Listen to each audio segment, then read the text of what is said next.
Ayan guys, inom-inom lang po ng tea. Wala pong customer sa amin. Yan po ang linis-linis ng aming salon. Tsaka po sa labas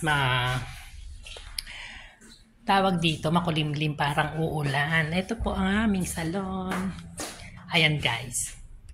Yan po, diyan po ako nagpapaligo ng customer. Inaalisan po ng mga libag, pera bayag, buong katawan, pera bayag.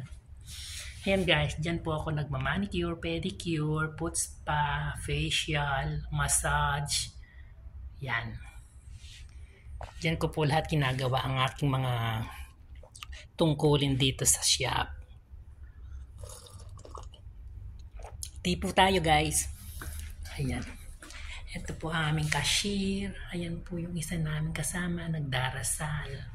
Ayan guys. Ayan po ang nasa labas. Ayan. Ito po ang kabuuan ng aming salon. More than 11 years na po ako nagtatrabaho. Since 2013, nandito na po ako. Ayan po yung kasama namin sa shop. Ayan guys. Ayan. Maganda po ang shop namin. Kaya lang walang customer.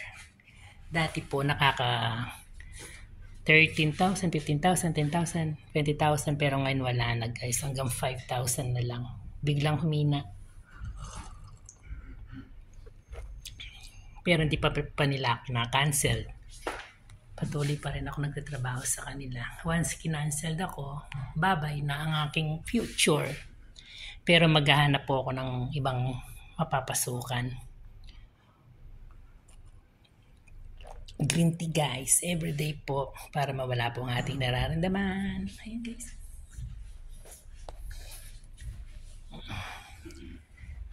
Ayan, itutur ko po kayo sa labas.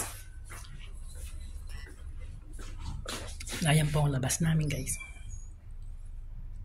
Ayoko pong manguha ng video sa labas kasi baka maagip ako eh.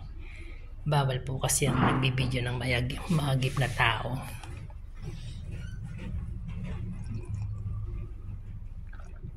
Ayan. Yan guys. Yan ang mga produkto namin. Ayan. Ginagamit namin sa facial, hot oil, hairspray, wax. Ayan. Mga produkto pong hindi nabebenta. Wala pa pong nabenta kahit na isa. No one buy one piece this one, 2% buy. 2 person? Ayan guys. 2 piraso po. Mula August pagdating ko andito na. Ayan. Mga produkto po ng salon namin. Good company. Hair gel. Spider wax. Ay! Stain remover. Remove stain from the skin. Ayan guys. Hindi ko po naiintindihan. Pasensya na. Pull hair instantly. Hair stick. Hair building fibers. Dark brown. Pangkulay po. Kagaya po nung akin. Ayan. Pwede mo siyang budburin ng ganyan para mawala ang basketball court. Bird balm. Hindi ko masyadong naiintindihan. Kayo na lang umintindi. Google. Hair stick. Bird shampoo. Ito. Naiintindihan ko kasi may shampoo. Ibig sabihin, shampoo siya.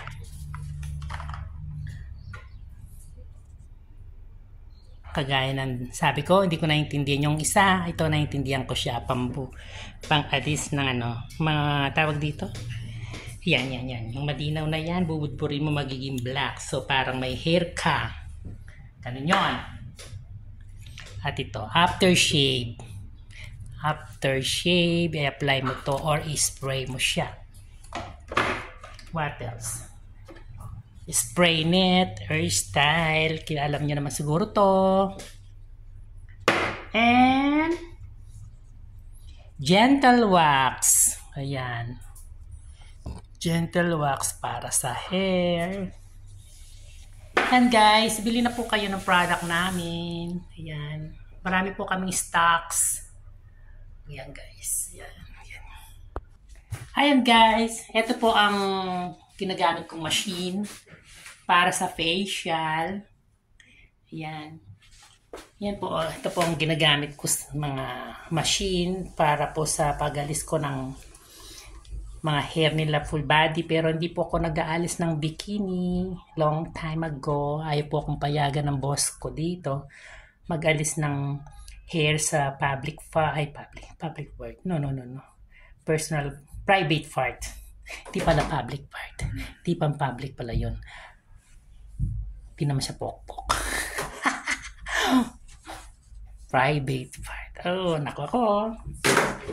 Blower, ginagamit ko po kapag after ko po siyang singi. Blower ko siya para malamigan ng bayag. Para hindi mangati. Ayan. Ayan, ang ginagamit ko pong cream sa facial. Ayan guys. 1, 2, 3, 4. Ordinary cream lang po. Nabibili sa bangketa. Ayan, mga gamit ko sa pang-manicure. Marami po kaming stocks. Ayan po guys. Pulbo, tubig, alcohol, Vaseline, oil, Eskinol, tsaka po rose water. Ginagamit ko po to sa sa facial na po sa tubig para mabango. Ayan guys. Yan lang po ang buhay ko dito sa UAE. 12 years na po ako sa UAE. Next year, sa ngayon po 11 years pa lang. Next year po, 12 years. 12 years na nagsasakripisyo. Dito nga pala ako. Dito ko po inuupo yung mga minamanicure, pedicure ko guys. Ayan. Ayan ang handle ng mga paa. Para po relaxation. Ayan, ganun lang guys. Ganun lang ang buhay ko sa UAE. Bye! Ingat po kayo.